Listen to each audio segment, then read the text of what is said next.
Hello my dear students, कैसे हैं आप लोग। मैं हूं सूरज विश्वकर्मा और आज के लेक्चर में हम कंटिन्यू करने वाले हैं कॉन्ट्रैक्ट कॉस्टिंग। ये चैप्टर टीवाई बीकॉम सेमेस्टर 6 और एसवाई बैफ सेमेस्टर 3 के लिए बहुत ही इंपॉर्टेंट चैप्टर है बेटे। और मैंने ये चैप्टर के ऊपर कुछ क्वेश्चन कवर कर लिए हैं और मैंने इसका इंट्रोडक्शन भी दिया है। अगर आपने मेरा पिछला वीडियो नहीं देखा है तो ये चैनल के प्लेलिस्ट में जाओ, वहाँ पे आपको मिल जाएगा। और बेटे आज के लेक्चर में हम एक क्वेश्चन सॉल्व करेंगे जिसमें मैं आपको कुछ नए कॉन्सेप्ट बताऊंगा। तो मैं ये चाहता हूं कि आप ये लेक्चर पूरा अटेंड करो ताकि आपका हर एक कॉन्सेप्ट क्लियर हो। तो बेटे चलो लेक्चर स्टार्ट करते हैं।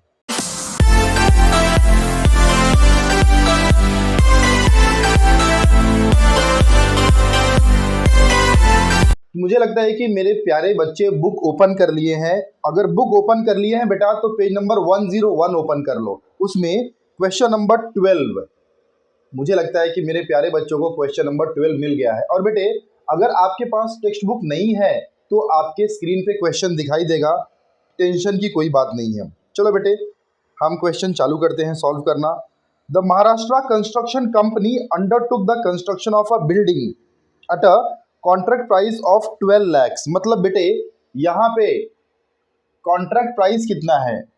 कॉन्ट्रैक्ट प्राइस यहाँ पे 12 लाख रुपीस का है।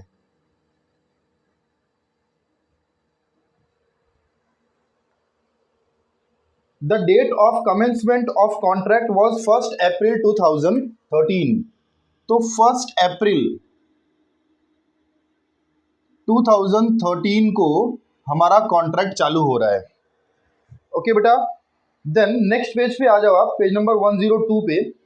The following cost information is given for the year ended 31st March 2014। Underline कर लो 31st मार्च 2014, मतलब हमें 31st मार्च 2014 को बुक्स ऑफ अकाउंट बनाना है। मतलब मुझे कॉन्ट्रैक्ट अकाउंट 31st मार्च 2014 को ही बनाना है।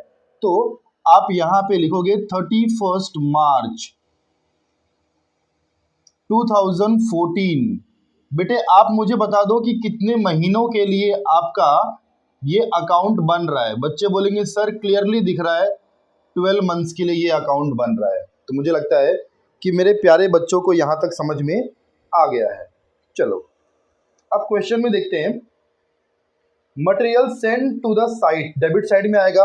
आपने क्या किया, मटेरियल को साइट पे भेजा है। मतलब जब भी बिल्डिंग का कंस्ट्रक्शन हो रहा है तो वहाँ पे मटेरियल की जरूरत पड़ेगी। तो यहाँ पे उसने बोला है कि material send to the site, debit side में आएगा। वेजेस डेबिट साइड में आएगा। आर्किटेक्ट फीस ये भी डेबिट में आएगा। Office and administrative overheads debit में आएगा। अनसर्टिफाइड वर्क, मतलब आपने जो भी काम किया है वो प्रॉपर नहीं है और आर्किटेक्ट ने उसको अनसर्टिफाई कर दिया, तो आप कहाँ पे रिकॉर्ड करोगे? क्रेडिट साइड में, कॉन्ट्रैक्ट अकाउंट के क्रेडिट साइड में रिकॉर्ड होगा ये। Materials at site at the end of the year, मतलब जब 31st मार्च को मैंने देखा मेरे साइट पे कुछ मटेरियल बचा हुआ है, मतलब वो क्लोजिंग होगा। तो आप कहाँ पे रिकॉर्ड करोगे? कॉन्ट्रैक्ट अकाउंट के क्रेडिट साइड में, वर्क इन प्रोग्रेस में आएगा। सम करूंगा तो बेटे आपको मैं बताऊंगा, अभी फिलहाल आप यहाँ तक समझ लो।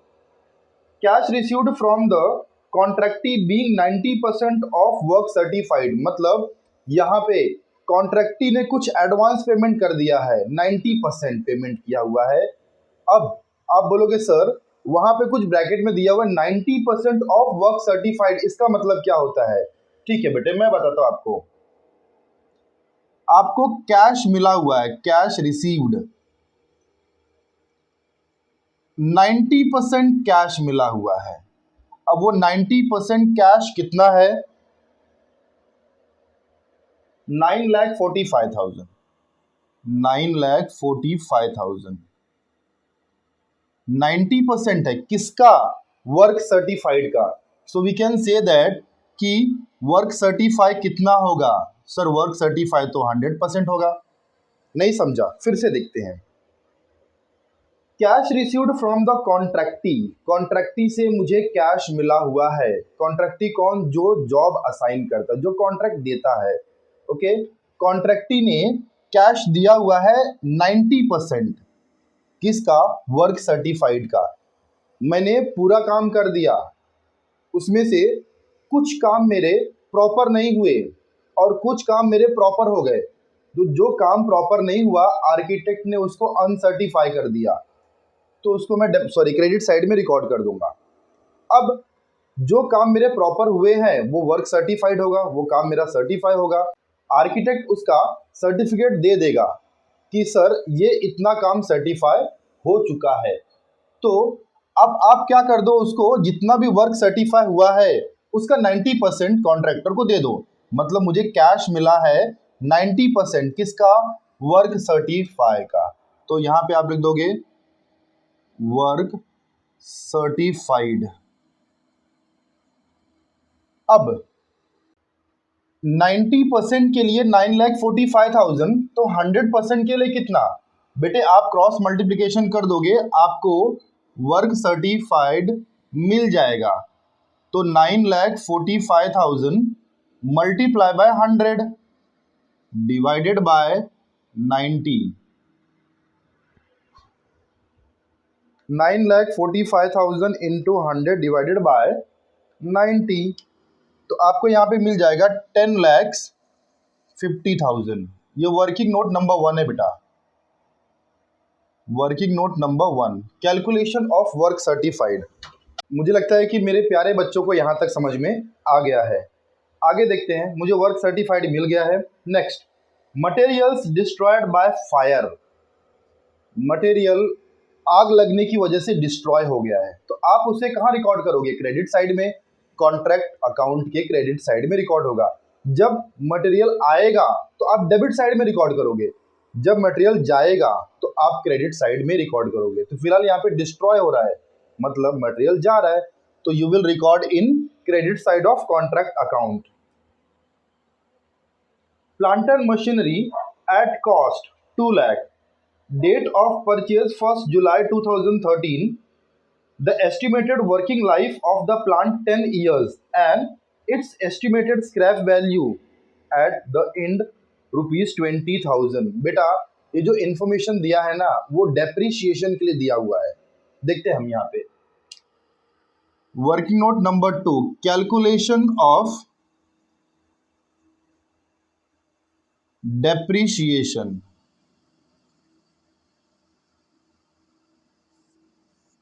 ऑन प्लांट, अब आपने प्लांट परचेस किया हुआ है 2 लाख का, प्लांट आपने परचेस किया हुआ है 2 लाख का, तो कॉस्ट ऑफ प्लांट बेटा कितना है, 2 लाख रुपीज है। मैं आप लिखता हूं कॉस्ट। एंड आपने परचेस कभी किया है 1 जुलाई 2013 को, 1 जुलाई 2013 को आपने परचेस किया हुआ है। तो कितना मंथ्स चला है वो, 1 जुलाई को आपने परचेस किया हुआ है और 31 मार्च 2014 को आपने बुक्स ऑफ अकाउंट बनाया है। मतलब यहाँ पे टोटल कितने मंथ्स हो रहे बेटा, जुलाई, अगस्त, सितंबर, अक्टूबर, नवंबर, दिसंबर, जनवरी, फरवरी, मार्च, मतलब यहाँ पे टोटल 9 मंथ्स हो रहे हैं। तो आपको डेप्रिशिएशन फाइंड आउट करना है 9 मंथ्स का। And working life for 10 years, आपको यहाँ पे लाइफ कितना दिया हुआ है, 10 ईयर्स के लिए दिया हुआ है। चलो इतना तो मुझे समझ गया। एंड बेटे they have given scrap also, scrap they have given 20,000। स्क्रैप कितना दिया है बेटा, 20,000 दिया है। So with the help of this information we can find out depreciation.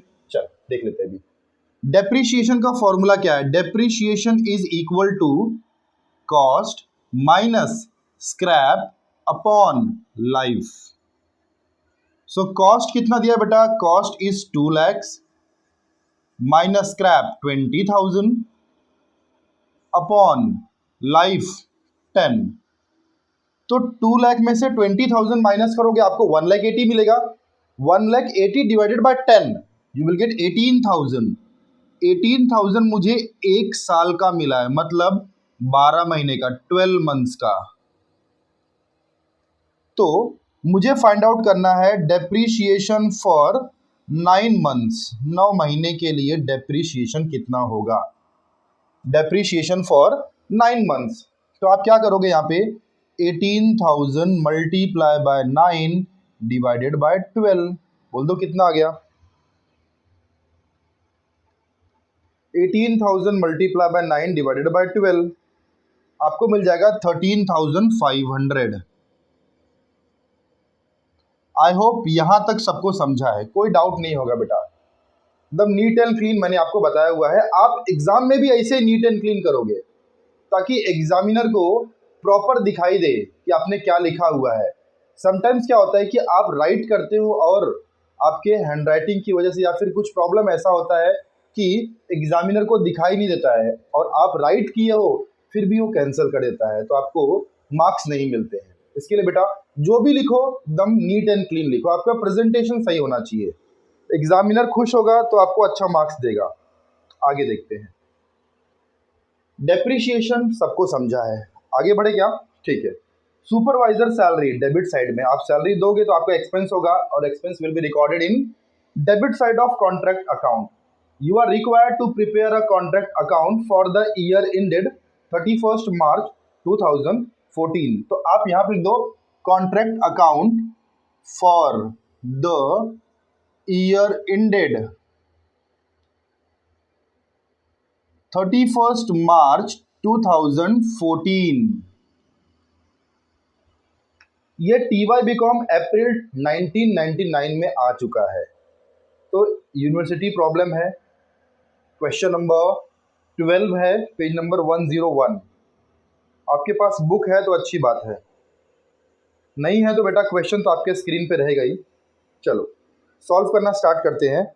यहाँ पे उन्होंने बोला हुआ है द महाराष्ट्र कंस्ट्रक्शन कंपनी, तो यहाँ पे लिख लो in the books of Maharashtra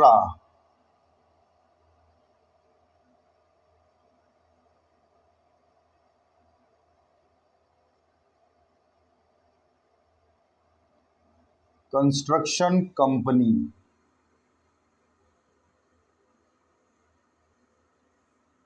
okay चलो अभी हम सम करना स्टार्ट करते हैं।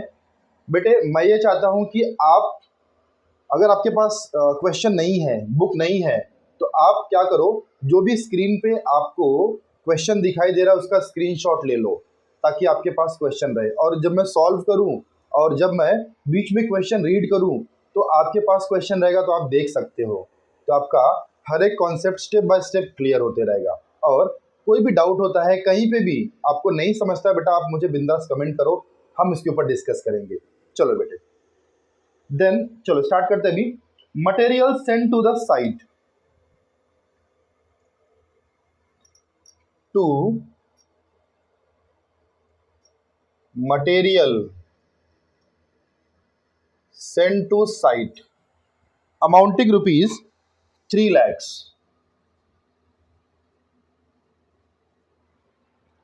वेजेस, वेजेस के लिए कोई भी कैलकुलेशन नहीं है, हमने पिछला क्वेश्चन किया था उसमें वर्किंग नोट था। सो वेजेस 4,40,000 जैसा दिया आप वैसा यहाँ पे नोट डाउन कर दोगे। Office and administration overheads to office and admin overheads ₹55,000। Sorry बेटा हम लोग ने एक चीज नहीं लिखा, आर्किटेक्ट फीस, उसको बाद में लिख लेंगे। फिलहाल यहाँ पे आपको एडमिन ओवरहेड्स दिया हुआ 1,51,000। आप ऊपर नीचे लिख सकते हो, मार्क्स आपके कटेंगे नहीं। Architect fees 55,000। Next uncertified work, तो आप यहां पे लिख लो बाय वर्क इन प्रोग्रेस।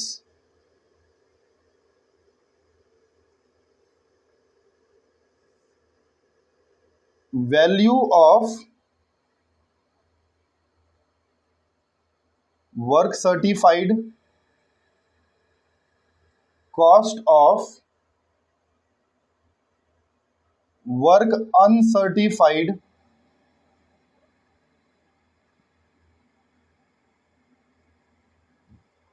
यहां पे आपको वर्क अनसर्टिफाइड दिया हुआ है 55,000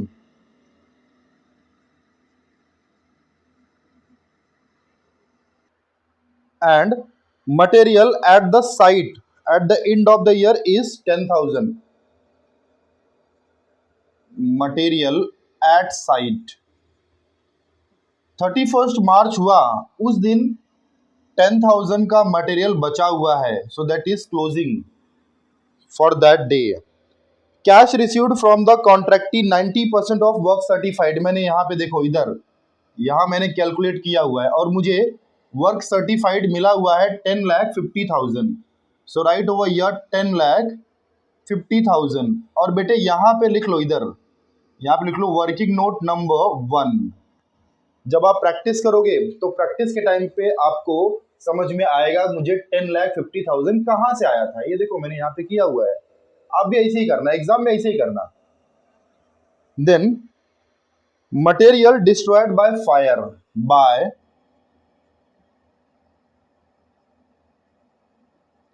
material destroyed by fire amounting rupees 5,000.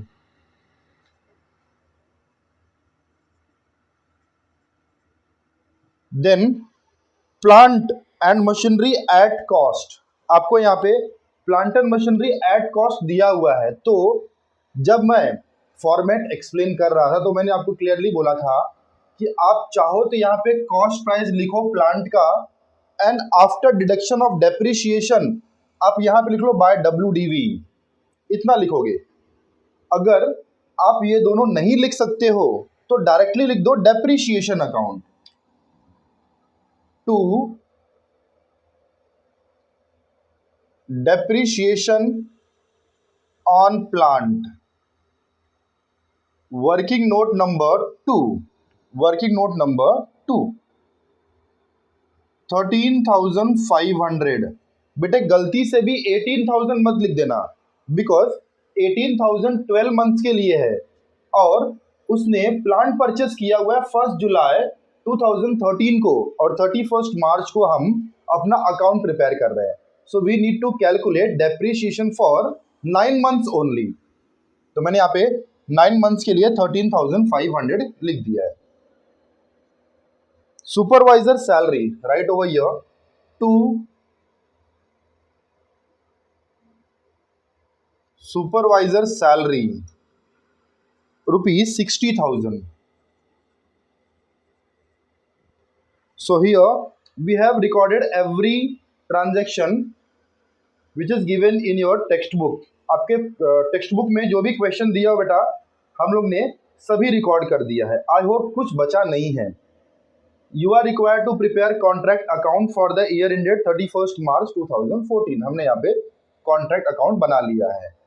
छोटा क्वेश्चन है, इजी क्वेश्चन है, इसमें कुछ नया आपको सीखने मिला. Material destroyed by fire. चलो अब कुछ मुझे नहीं दिख रहा है, अब हम क्या करेंगे, टोटल करेंगे.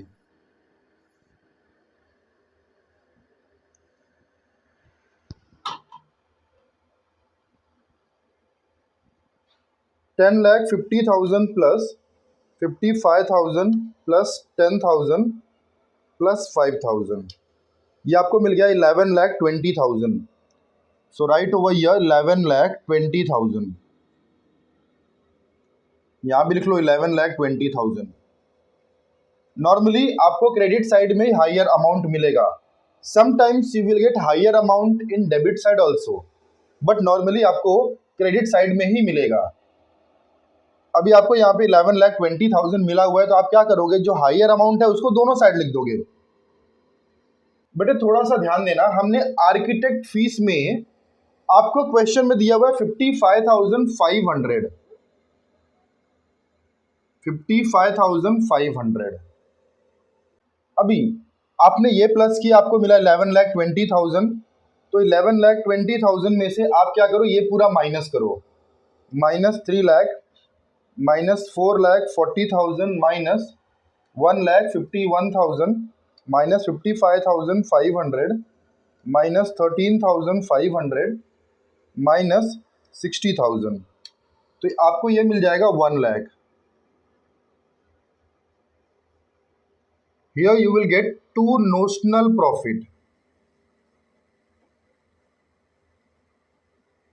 C by D. और आप यहां पे लिखोगे by notional profit B by D 1 lakh, sorry ये सर्कल मत करो, सर्कल आपने इसको कर दिया तो चलेगा, बट यहाँ पे आप सर्कल मत करो। ओके बेटे, यहाँ पे थोड़ा सा हमने मिस्टेक किया हुआ था, 55,000 लिखा हुआ था, आप यहाँ पे लिखो 55,500, बिकॉज क्वेश्चन में आपको 55,500 दिया हुआ है। तो रीड क्वेश्चन केयरफुली, कभी गलतियां हो जाती हैं, कोई बात नहीं। अभी हम यहाँ पे चेक करेंगे कि हमारा कितना % काम कंप्लीट हुआ है। तो मैं यहाँ पे करता हूँ % of work completion.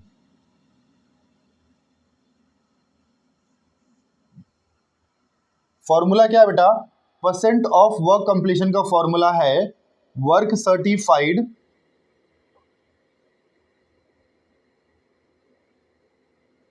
Upon contract price into 100. So work certified is 10,50,000 and contract price 12 lakhs. देखो यहाँ पे कॉन्ट्रैक्ट प्राइस कितने का बेटा? 12 लाख रुपए का है, and work certified is 10,50,000 multiply by 100. Now tell me कितना आ गया है?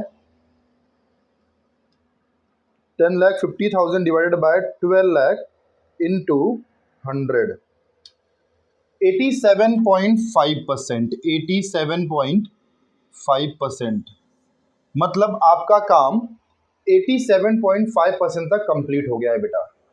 अब 87.5% तक कंप्लीट हो गया, मतलब 50 to 90% के बीच में आ रहा है। तो जब कभी भी 50 to 90% के बीच में आएगा तो आप कौन सा फॉर्मूला यूज करोगे? 2/3 multiply by notional profit into cash received upon work certified. Here amount, it is a working note number 3 and it is working note number 4. Amount transferred to profit and loss account. If 87%, तो formula क्या बनेगा? 2/3 into notional profit into cash received upon work certified. So 2/3 into notional profit कितना बेटा? 1 lakh. Cash received 9,45,000। ये देखो यहाँ पे cash received which is a 90% upon work certified 10,50,000। तो मुझे बता दो कितना आंसर आ गया है। बच्चे बोलेंगे सर बहुत कंफ्यूजन होता है ये कैलकुलेट करने में, कैलसी में कैसे करेंगे? मैं बताता हूं। आप क्या करो, सबसे पहले तो 9,45,000 डिवाइडेड बाय 10,50,000 कर दो। 9,45,000 डिवाइडेड बाय 10,50,000 कितना आ गया? 0.9 multiply by 1 lakh into 2 divided by 3 कितना गया बेटे? 60,000। सो राइट ओवर हियर 60,000। तो मुझे लगता है कि मेरे प्यारे बच्चों को यहाँ तक समझ में आ गया है। आगे बढ़ते हैं। सो हियर आपको यहाँ पे 60,000 मिल गया है और ये 60,000 ट्रांसफर कहाँ होगा? प्रॉफिट एंड लॉस में। So right over here to profit and loss account और यहाँ पे लिख दो वर्किंग नोट नंबर 4। मुझे अमाउंट कहाँ से मिल रहा है? 60,000 वर्किंग नोट नंबर 4 से। सो राइट ओवर हियर 60,000। अब इसको टैली कर दो आप, ज़्यादा आपको मिलेगा क्रेडिट साइड में। जो भी हायर अमाउंट होता है we need to record both the side. So you are getting higher amount in credit side only, so it will be written both the side 1 lakh minus 60,000 कितना मिलेगा आपको? सर ये तो बहुत इजी है, 40,000 मिलेगा और वो रिजर्व में ट्रांसफर होगा और ब्रैकेट में लिख दो WIP। ये आपका क्वेश्चन सॉल्व हो गया है। तो उम्मीद करता हूं कि मेरे सभी प्यारे बच्चों को समझ में आ गया है। समझ में आ गया है बेटा? तो आप एक लाइक कर दो और सब्सक्राइब कर दो और अपने फ्रेंड्स को शेयर करो, उनको बोलो कि सब्सक्राइब करो, क्योंकि सब्सक्राइब करोगे तो ही आपको मेरा वीडियोस मिलेगा। जो भी वीडियोस मैं बनाऊंगा वो आप तक पहुंचेगा। नहीं सब्सक्राइब करोगे तो बेटे नहीं मिलेगा। सब्सक्राइब करो और प्रैक्टिस करो। एग्जाम सर पे है, नज़दीक है एग्जाम, तो प्रैक्टिस करो। बाकी हम नेक्स्ट लेक्चर में मिलेंगे आपसे। प्रैक्टिस करो। खुश रहो बेटे। Thank you so much for watching my videos.